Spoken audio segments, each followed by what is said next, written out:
Teenagers Abby Williams and Libby German were best friends living in the small rural community of Delphi, Indiana, a town with just 3,000 residents. On February 13th, 2017, the girls had a day off from school and the weather was very mild for winter. So they decided to go on an outdoor adventure. They were dropped off near the Monon High Bridge, a beautiful wooded area with a river and an old-fashioned planked bridge. While on that bridge, Libby recorded a man with her phone. That same man was also recorded by Libby uttering the words, "Down the hill."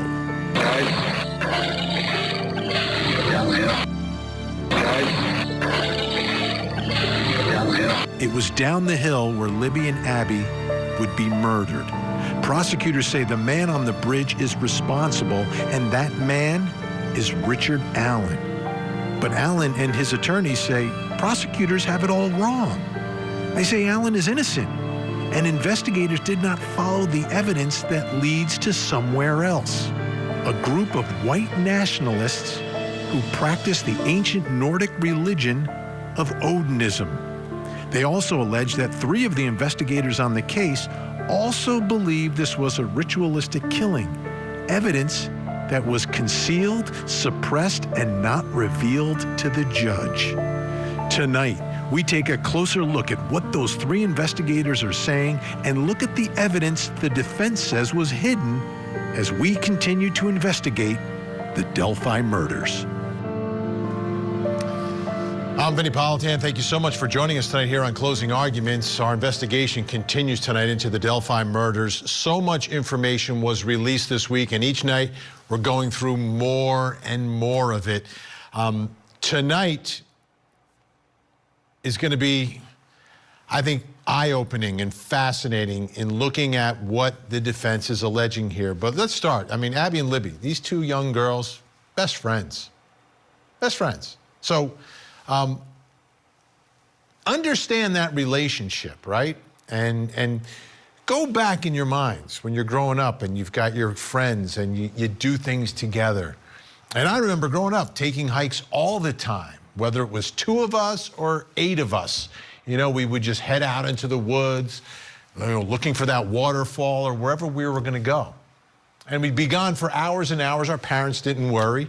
And then we came home, right? And that's what was happening that day and should have happened that day. But we know it was much worse. It was evil. I mean, this was also a bizarre crime scene where these 2 young girls were murdered. What you're looking at is a graphic depiction that we put together based upon the descriptions in these papers that have been filed by the defense. And when you look at the covered in sticks and the way the bodies appear to perhaps be positioned, at least that's the allegation by the defense, that it was some sort of ritualistic thing that was going on here. It's not normal. Whatever it was, it just didn't seem normal. Not that any murder is normal, right? But there are murders where, okay, you find a body and the body, you know, the person is killed, the person is murdered, and they leave the body there. Here, it appears something else was done in this case. And if what the defense has filed with the court is exactly what the evidence shows, then you're talking about really bizarre, where they're taking the clothes from one of these girls and putting it on the other girl, and the other girl's naked, and all of it is bizarre and evil at the same time. Richard Allen, the accused in this case, is saying, not me, it's not me. This isn't a case of saying, well, you know, this happened and things got out of control. No, it's not me, I didn't do it. Couldn't be any clearer in what they are saying here. He did not do it. And it's not even a case where they're saying, well, there's not enough evidence to prove that he did it. They're actually saying he didn't do it and there is someone else responsible for all of this. Not just saying I didn't do it. No. I couldn't have done it because they did it. Talking about this group of alleged white nationalists who follow Odinism, this ancient Nordic religion, and that everything left at the crime scene was some sort of a sign. And even to this day, as he sits behind bars, the guards at the prison where he is also follow this religion. And if this is true, this is beyond anything I've ever seen or heard. Beyond. But that's what they're alleging here. They're also alleging that the investigators, the prosecution, has concealed some of this evidence when, getting a search warrant, not revealing everything, changing little facts here and there, holding on to things that would be exculpatory in nature and not releasing it until they have to release it to the defense.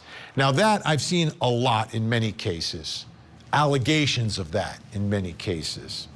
At the end of the day, this is going to be a trial in front of a jury, and whether or not the evidence was given over in time or not in time, everyone will have an opportunity to put all of this in front of a jury, which is what I want to do here tonight, is put in front of you the things that we are finding out that are being alleged in these papers. And we're going to begin with something that could be by itself reasonable doubt in this case. We're talking about 3 investigators who were working this case, who were going in a completely different direction and believe that it was this ritualistic killing. It was not Richard Allen. 3 investigators. Take a look. This is from the defense memorandum. Retired Rushville Assistant Police Chief Todd Click, Detective Kevin Murphy, and Detective Greg Ferenczi were 3 of the law enforcement officers who worked on the Delphi murder case, particularly focused on the Odinite angle as it intersected with suspects in Rushville, Indiana. After reading Richard Allen's probable cause affidavit, Click, remember, Assistant Police Chief Todd Click, became concerned that the information contained in Richard Allen's affidavit pointing the finger at Richard Allen was far less compelling than the totality of the information that Detective Ferenczi, Detective Murphy, and Officer Click had accumulated during the Rushville portion of the investigation. The information that Murphy, Ferenczi, and Click had gathered during their investigation connected men who practiced Odinism in or near Delphi with another group of men who lived in Rushville, and then connected both groups of men to the murders. This is pointing the finger at specific people, okay? Through the investigation of law enforcement, not the defense doing their own investigation. This is through the investigation of law enforcement. Click was concerned that for some reason the leadership of the investigative team had failed to share with Prosecutor McClelland the evidence gathered by Click, Ferenczi, and Murphy. Click's concerns led him to seek out a lawyer to assist him in the drafting of a letter. This letter was then sent to McClelland. This is big stuff, okay? So let's bring in the heavy hitters joining us tonight in Indianapolis, Indiana.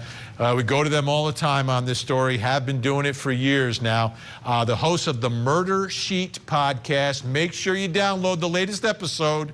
Anya Kane and Kevin Greenlee are with us. Great to see you both tonight. First, briefly though, because I want to get into the content here. Just your reaction to generally to all these things that came out in these 130 some odd pages of what the defense filed. It's absolutely fascinating to see the defense lay out its case for the murders. And it's so disturbing to hear more about the homicides themselves and the crime scene. It's just heartbreaking to think about what those girls went through.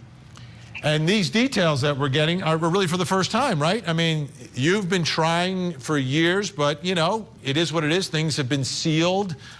Things have not been revealed. So if we take them at their word in what they put in their memorandum, this is earth-shattering stuff. So let's start first with this Odinite angle.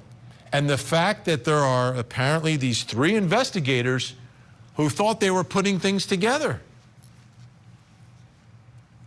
Absolutely, yeah. This is very interesting to see some factions is sort of forming within law enforcement here. You have people, obviously the official investigation is saying they believe Richard Allen does it, but these 3 investigators may have been sort of offshoots. And I think one thing that we're really curious to know is the allegation that law enforcement sort of wrongfully rejected this theory, is there any weight to that? Is that something where maybe they should have looked into it more? Or is this a situation where you had people become emotionally invested in their own theory and sort of didn't let it go, even if they weren't able to get to like probable cause? So it kind of leads to a couple of different possibilities. It's sort of fascinating, but it kind of gives you a sense of like, there were a lot of directions that we probably haven't even heard about yet as far as the investigation. So the concept of Odinism and this Odinite angle that the defense is talking about, before these papers were filed, did you hear rumors of that? Was there any indication that this could have been a ritualistic sacrifice? Yes, there were all sorts of rumors behind the scenes and whispers behind the scenes that there was some sort of Odinistic angle or runes left at the crime scene. We'd never been able to 100% confirm those, so we never reported those. And of course, in this case, it's been plagued by all sorts of rumors from the very beginning. So, because you're out there, is there any other indication that Odinists are sacrificing people anywhere else? Or would this be the only criminal homicide that has potentially, again, potentially, it's what the defense is saying, a connection to Odinism? That is such a good question, because that's the first thing we always do. Like, is this crime like any other crimes? And I can't say that we've officially dived into that research project yet, but we're trying very much to find potentially other Odinistic crimes, Odinistic murders of children specifically, and then also maybe other cults that, maybe could be comparable, I guess. But I would say generally our perception is that this sort of ritualistic sacrificial murder is not necessarily a prevalent thing here in Indiana.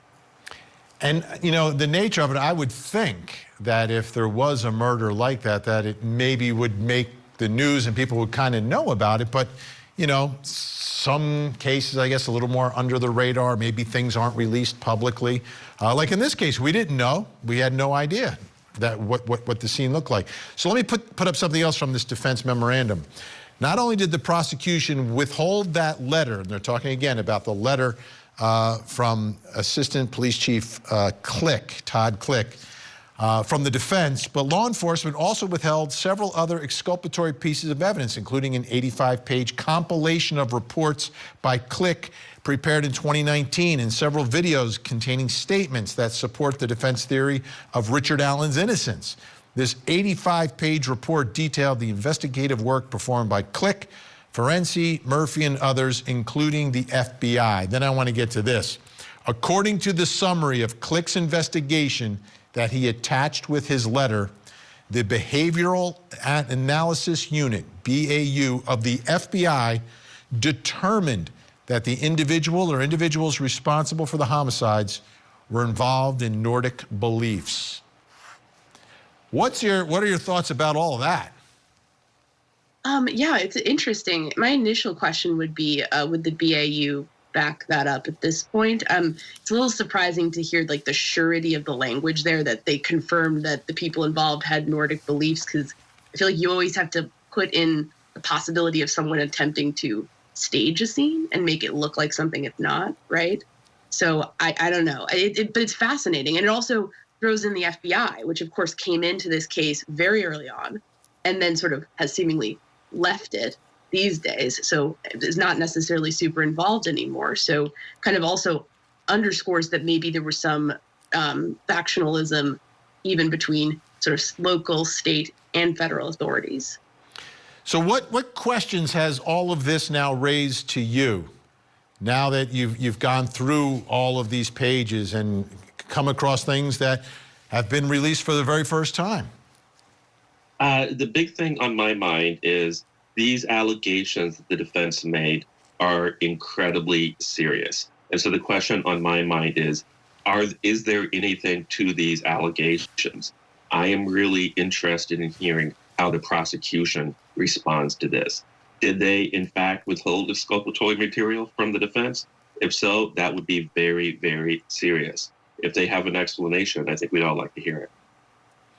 Are there other questions about Richard Allen that this raised for you? Because part of this memo, there's, I think, several goals that they had in the way they laid it all out.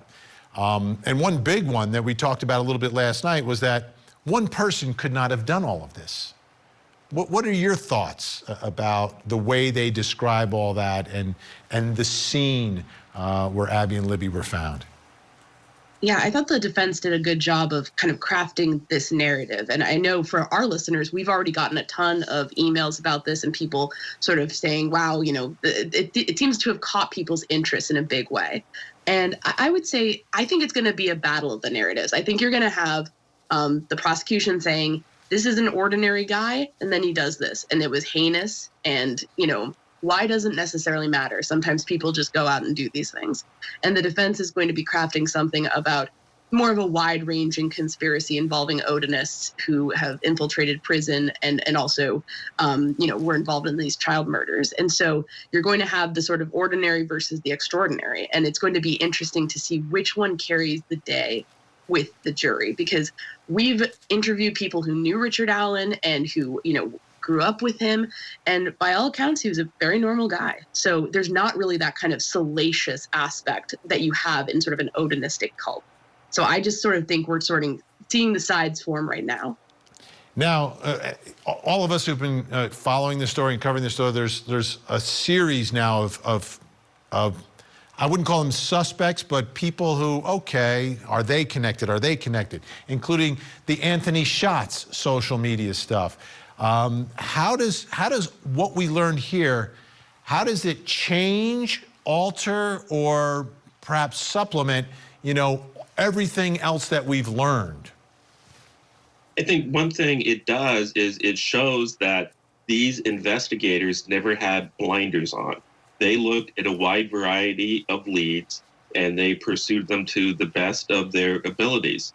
They had officers trying to run down this Odinist stuff. They had officers trying to run down Anthony Shots.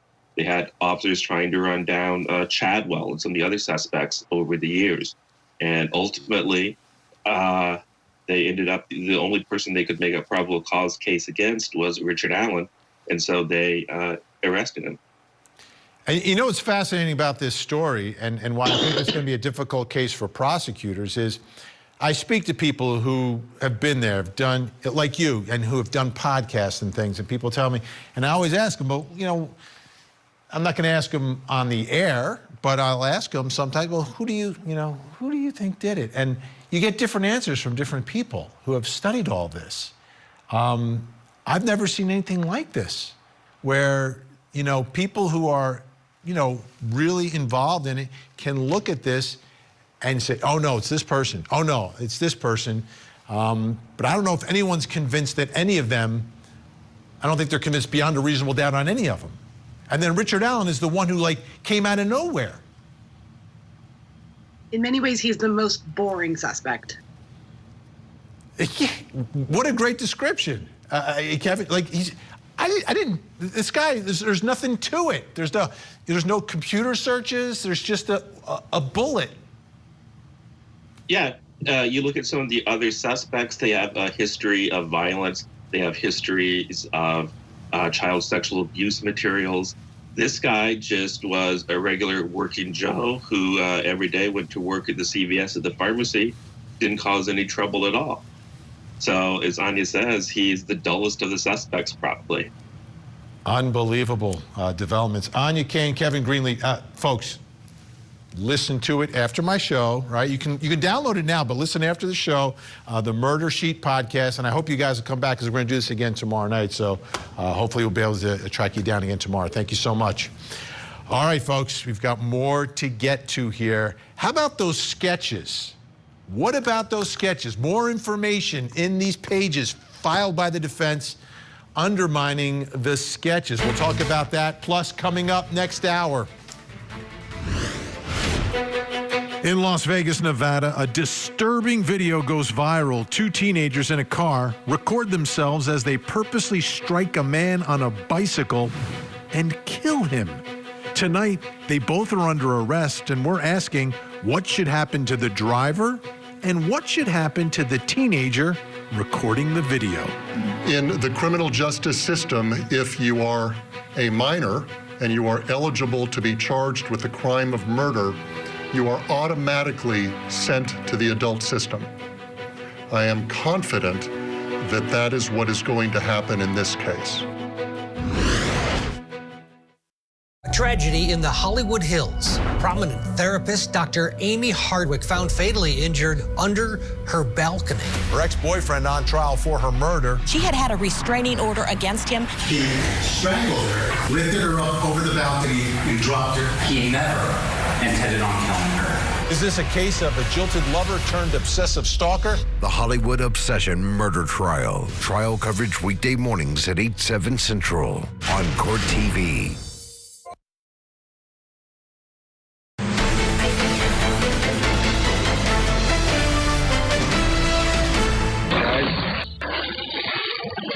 Downhill.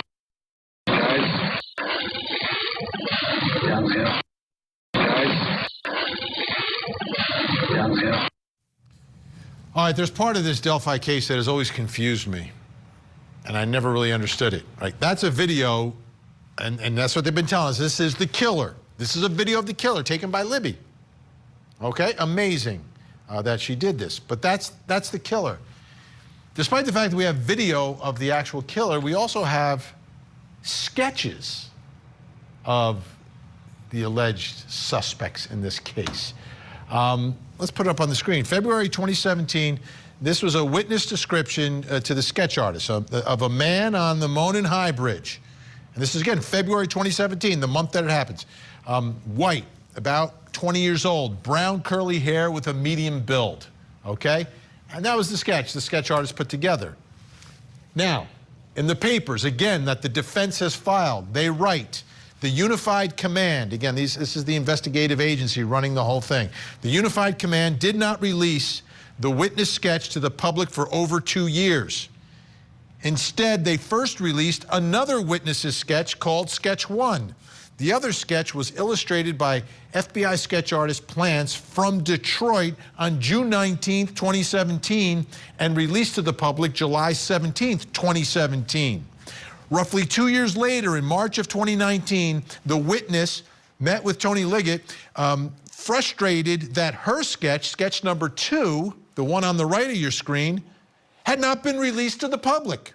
Witness was frustrated because sketch number 1, which had been released almost 2 years before, did not match the man that she observed on the High Bridge. The witness even commented that sketch number 1, the one on the left side of your screen, is wrong. Now, March 2019, the witness description to law enforcement. The man on the Monon High Bridge, slender and youthful, boyish, in his 20s to 30s. His hair seemed poofy, no facial hair. You know, looks like a young Justin Timberlake, for goodness sakes.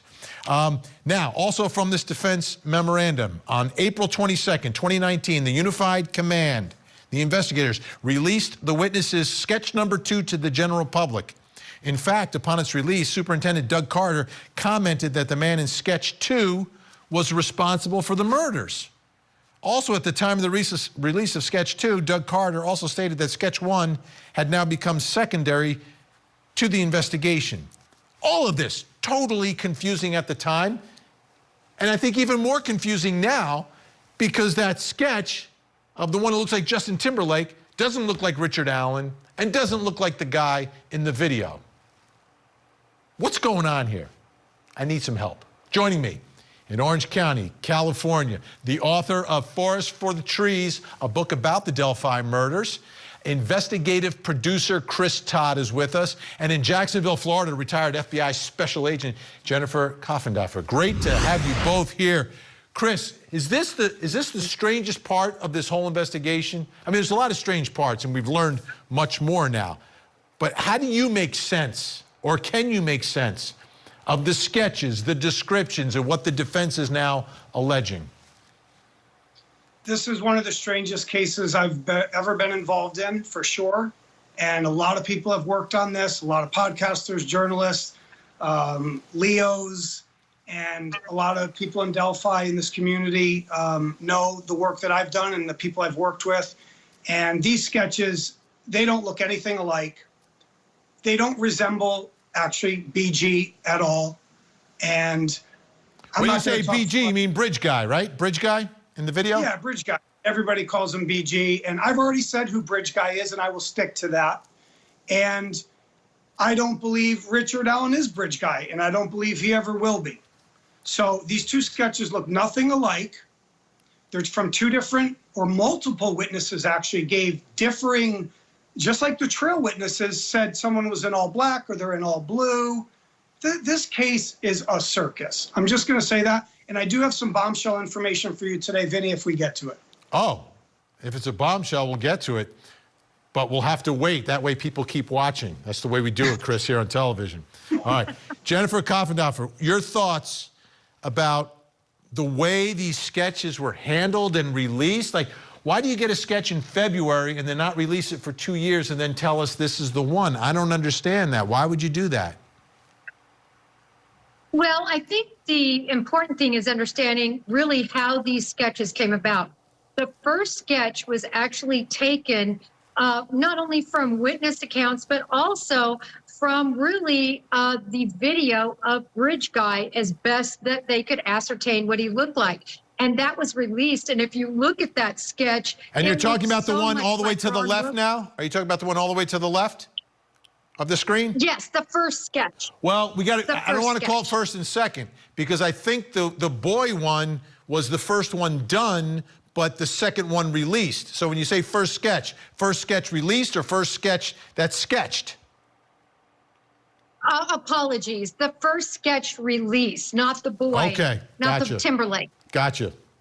All right. So if you look at that sketch, it ended up resembling the FBI subject in this matter, who was Ron Logan. There was a whole affidavit written about him and the fact that they believed he was the prime suspect in the case.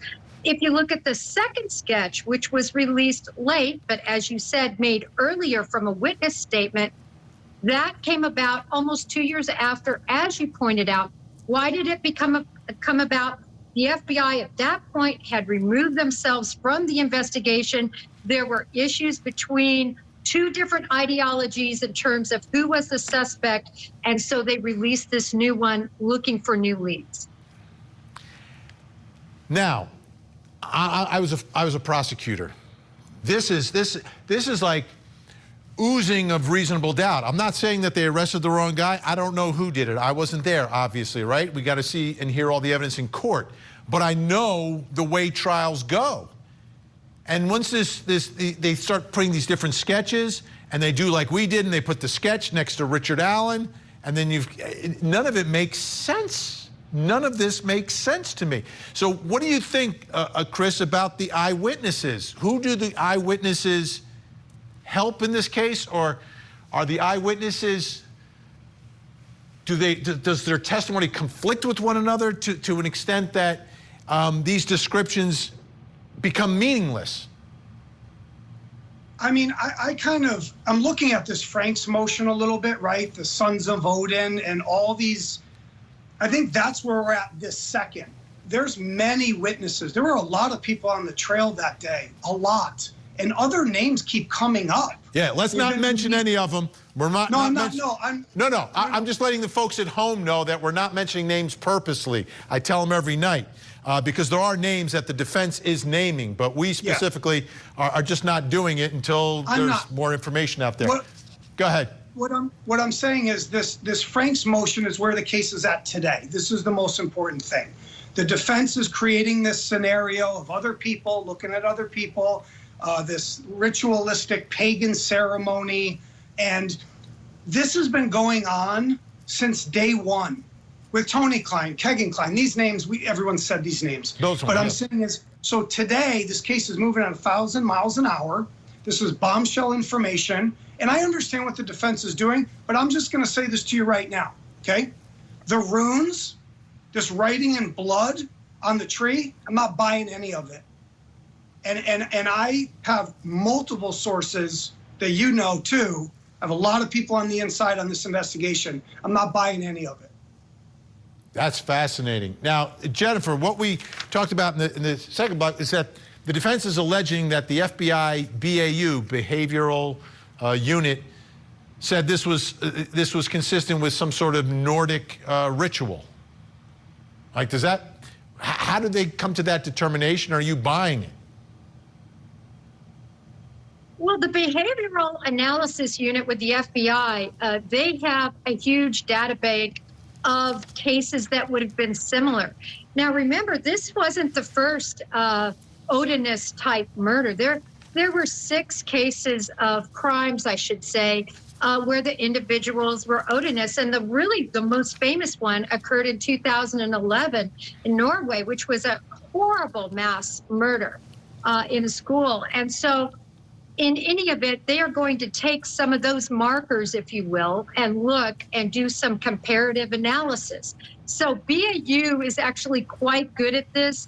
I had numerous cases when I was in the Bureau that I sent to them, and I said, these are the clues I have. Can you give me some clue as to what kind of person I'm looking for in terms of age, in terms of race, anything they could give me? And I can tell you, in 3 of those instances, I remember them so clearly, they were spot on. So I'm not saying they're spot on here. I haven't seen the report they wrote, but I'm saying they are good at what they do. All right, Chris Todd, in all your investigating of this, did you ever come across this Odinism? Was that something that you heard of? Is that something that you investigated in the area? I heard about, and the murder sheet's right, these rumors were coming out right away. Within the first year or 2, there were rumors of these runes. I get writing from fans or audience members and sleuths. They keep driving this to me. The sticks were in a certain way, and this is Odin, and this is Germanic. And I'm like, you know, and look, I can't say too much of how I know about crime scene photos, autopsies, photos of the bodies. I can't say too much about that. I'm just saying, I understand what's going on, and this happens in a lot of other cases. I'm just calling it hogwash. And I challenge anyone, show me the photos of this rune in blood and these sticks. Show me. All right, our guests are staying with us. When we come back, we're going to talk about some more alleged conflicting witness statements. What does it all mean? This case is getting more complicated.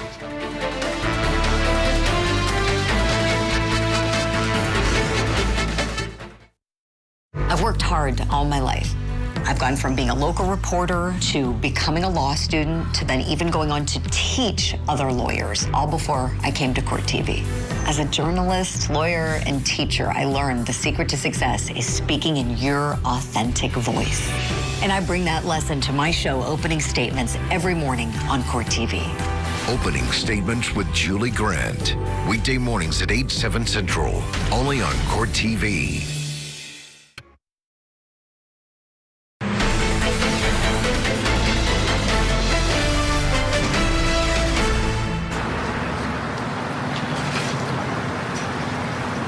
Richard Allen, you child murderer! Why did you do it? Shame on you! Shame on you, Richard! You're going to prison for the rest of your life! Shame on you, Richard! Richard Allen, that's the man accused of the Delphi murders, and investigators, prosecutors say he did it by himself. The defense, with this huge memorandum that they filed saying no way, and one person couldn't have done it, by the way. That's what they're saying. With us tonight, Chris Todd, investigative producer, and Jennifer Kapendorfer, former FBI special agent. Chris, my DMs and my thing just blowing up during the commercial break, so let's do it. You got a bombshell for us tonight. What is it? So I believe that when on Libby's footage, her phone footage, it's a lot longer than we've been told it is. And I believe that when we hear guys and then down the hill, those are not the same person. Why do you believe that? Can't really say too much, but I can guarantee you tomorrow I'm going to have a few people very angry at me. Wow. That now gives that now we're talking about two people. So I have way more than that, but if I say this other stuff, it'll light the town on fire. Okay, let me ask you this. If it's not the same person, are you saying there's more than one person at the scene and attacking? There is more than one killer, absolutely. Jennifer Koffendorfer, is there any way to tell from the, and I mean, the level of that recording is not the greatest, it's not terrible, it's not the greatest, any way to attempt to match the voice to someone? So in these cases, there definitely is a unit at the FBI that can compare and do voice analysis. The problem is they will not be able to say 100% sure that these are the same voices. So the problem is there's never going to be an exact answer. And back to the question, though, about whether there was more than one person, I'm reminded of the prosecutor who, when it was being discussed about sealing the information, actually said that there was more than one person, and so we need to seal because we're still investigating. So I just find that was interesting when he said those words. So let's take one more listen, because everybody at home wants to hear the voice one more time, so we're going to play it for you 3 times in a row. Let's take a listen. Guys. Down the hill. Guys. Down the hill. Guys. Down the hill. Now again, we are the ones who put the video with the audio, because this is the video that was released that did not have the audio on it. The audio is separate, so what Chris is saying today now is that the man that is walking there is not the voice that we hear. Chris, No, another... let me clarify. Let me clarify. Okay. Yeah. Okay. No, BG is saying down the hill. The person saying guys is not on camera. And I'm going to tell you this right now. Guys actually comes after down the hill. It's out of order. What? Mm-hmm. So what you're saying is that this audio was edited? Spliced, rearranged, and then and released. I'm not blaming law enforcement. It might be a smart tactic. I'm going to stick up for them right here. Because remember, we only first heard down the hill. We didn't hear guys. That came out of nowhere later on. They never explained why were they releasing the word guys. So I believe that down the hill comes first, and that phone stays on, and Libby did an amazing job. What a courageous little girl. Okay, and it carries further, and then someone says guys and gives a command to do something, and I won't say what it is. Very possible, because we have not heard the whole thing. Jennifer Koffendorfer is with. First of all, let me ask you this, Chris: Is it your belief that it's very obvious when you look at the complete thing that it's 2 different people? I always believed early on from sources that came to me and investigators, and even we had Leo whistleblowers and stuff. And a lot of normal people believed it would be really hard for one person, right? Especially. But what I'm asking you, Chris, is the voice that we hear from that recording. When you see the whole recording, is it obvious in the context of that it's 2 different voices? It wasn't to me until I was basically schooled, and I can't say how. And then it woke me up, and this case has changed every day. I was shocked more than anyone, and then I went on my own research. I do believe guys is said by a different person. I know who says down the hill. I know who says down the hill. I don't know who says guys. All right, Jennifer Koffendorfer, to me, this is exactly bombshell, right? How significant is all this to the investigation? And would there be any reason to release the audio the way investigators did? Well, in terms of that information, if that is in fact accurate, yes, it's very significant because if they are saying, and I'm not sure how they would know, because again, as I mentioned, voice identification is not a precise science, but it seems that there are some sources that apparently are saying there are two different voices. If that's true, of course it is quite a bombshell, because law enforcement now has turned to saying it is just Richard Allen and Richard Allen alone. But boy, after this 100-page, manuscript, so to speak, there was a lot to digest in all of that. And Vinny, it's certainly concerning because I do believe there was blood on the tree, and I have that on very good authority. But was it the murderer wiping his fingers like this? Right. To get blood off the fingers, and it made it F. In terms of the stick configuration, was it just happened to be how it fell? We knew it looked like a rune. I mean, that was always my understanding. But you can't discount that it's just sort of how those sticks might have piled up.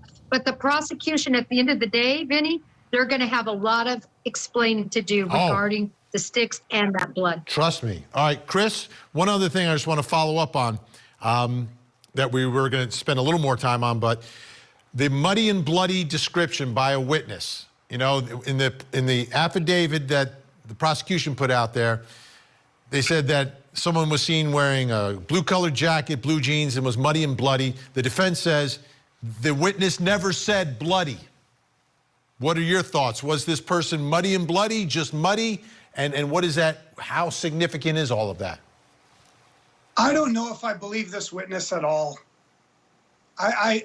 Dealing with, I know a lot of people on this case. Everybody knows how deeply involved I am on this. I don't know if there ever was a person walking on North 300. They say it was a tan coat, it was a blue coat, it was a young guy.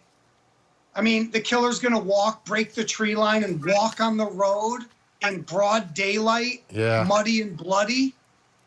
A lot of this, okay, we're out of time for tonight, but obviously there's a lot more to talk about. Chris Todd, Jennifer Koffendorfer, thank you both so much. Really do appreciate it.